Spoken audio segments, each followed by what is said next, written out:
A Parmigiano Reggiano wheel, aged 36 months, contains roughly 1,200 milligrams of free glutamate per 100 grams of cheese, which is among the highest concentrations of free glutamate in any food on Earth. The cooks who built classical Italian cuisine had no name for what made aged Parmigiano taste the way it does. They knew it was different from young cheese. They knew it transformed a bowl of pasta the moment it was grated over the top. They knew, without articulating it, that a long-aged hard cheese added a quality to a dish that no other ingredient supplied. What they did not know was that a chemist in Tokyo would, in 1908, isolate the molecule responsible and give it a name in a language none of them spoke. 94 years would then pass before Western science formally agreed that the molecule corresponded to a real taste with a real receptor on the real human tongue. Across that 94-year gap, cooks worldwide used the effect without being permitted to name it. What changed when the naming finally happened tells us most of what we need to know about modern restaurant cooking and about what cooking is, structurally, in the 21st century. The mechanism is by now well established, and I have written about its long suppression at greater length in the fifth taste science refused to accept. The compressed version is that Kikune Ikeda at the Imperial University of Tokyo identified monosodium glutamate as the active compound in konbu dashi in 1908. Subsequent work identified inosinate, Kodama, 1913, and guanylate, Kuninaka, 1957, as synergistic compounds that multiply perceived umami intensity by a factor of 7 or 8 when combined with glutamate. Charles Zucker and Nicholas Ryba at UC San Diego identified the T1R1, T1R3 taste receptor complex on the human tongue in 2002, providing the formal mechanistic confirmation that Western taste science had been waiting for. Umami was upgraded from a Japanese culinary concept to a basic taste in the textbooks. 94 years after Ikeda's paper, the framework of sweet, sour, bitter, salty officially became sweet, sour, bitter, salty, and umami.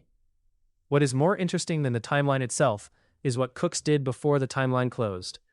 The pre-1908 history of Western cooking is on close inspection, a 5,000-year-long project of producing high glutamate ingredients without naming the principle that made them powerful.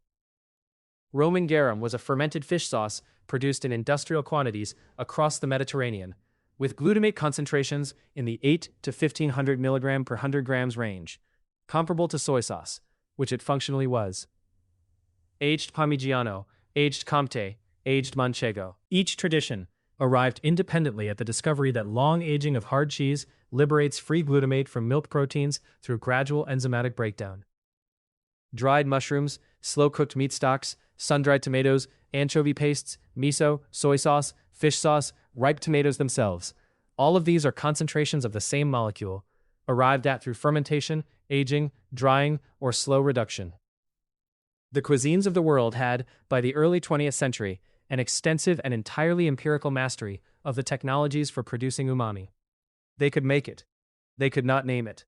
The naming was not necessary for the making. What the naming changed, when it finally arrived in the chef vocabulary in the late 20th century, was the cook's relationship to the effect. A chef who has read about glutamate IMP synergy can reach deliberately for the combination. Konbu and katsuobushi in a dashi, tomato and anchovy in a Mediterranean sauce, soy and dried mushroom in a stock, and do consciously what the tradition had done by accident. Heston Blumenthal, working through his Fat Duck kitchen in the late 1990s and early 2000s, made the synergistic combination of glutamate-rich and inosinate-rich ingredients an explicit part of his menu design, building dishes around documented combinations rather than inherited ones. Ferran Adrià et al. Bulli used the same vocabulary in his deconstructions of classical dishes, often substituting a single high-glutamate technical preparation, a powdered concentrate of dried tomato, a clarified ham stock, for the longer traditional process that had produced the same effect through aging. David Chang, building Momofuku in New York in the late 2000s, made glutamate-forward cooking a central aesthetic, openly using ingredients like aged country ham, fermented bean pastes, and shellfish stocks for the umami they delivered, and arguing in interviews that the disavowal of MSG in American food culture was itself a piece of cultural prejudice. These three chefs are not isolated. They are the visible edge of a generation of cooks who, having received the vocabulary from Japanese food science, began to reach for the effect intentionally, rather than producing it as a byproduct of long technique. The structural consequence for modern restaurant cooking, the part that often goes unstated, is that contemporary fine dining has become structurally dependent on umami in ways the menus do not always acknowledge.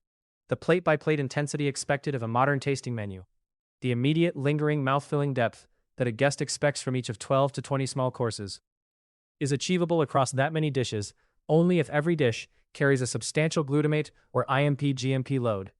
A kitchen that ignored umami would have to compensate with fat, salt, or sheer richness in every course, which the modern palate would reject after the third plate. Glutamate is the chemistry that allows the modern tasting menu to function at the cumulative intensity it does. The katsuobushi konbu dashi is one of the more honest expressions of this. A 48-hour brown stock reduced to a quarter of its volume is another, functionally identical at the molecular level. A clarified ham consommé layered with dashi-cured tomatoes is a third. The kitchen technique varies. I have explored what the underlying principle does to traditional Asian cooking in What Would Happen If Romans Ate Modern Ramen. But the principle extends to every contemporary kitchen that aims for sustained intensity across many courses.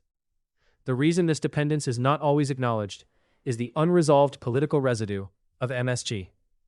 The Chinese Restaurant Syndrome letter of 1968, a single physician's anecdote that entered the medical literature without controlled study, produced a 40-year cultural panic about added monosodium glutamate that subsequent controlled research has been unable to support. Tarasoff and Kelly's 1993 double-blind study in food and chemical toxicology found no consistent symptomatic response to MSG when subjects were blinded to what they had consumed.